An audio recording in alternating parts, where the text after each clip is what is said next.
mensahe sa kanya ni Sylvia Sanchez.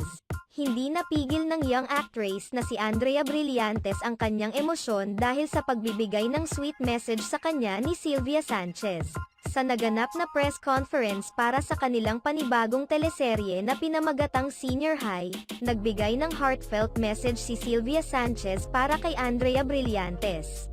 Bukod sa pagpuri niya sa angking galing ni Andrea Brillantes sa pag-arte, pinagdiinan din ni Sylvia na mas maganda umano si Andrea kaysa sa ibang kabataan na kasabayan niya na nakatrabaho din niya noon. Bagamat wala namang ibinigay na pangalan si Sylvia Sanchez kung sinong batang artista ang kanyang tinutukoy, hinala ng marami na si Francine Diaz ito.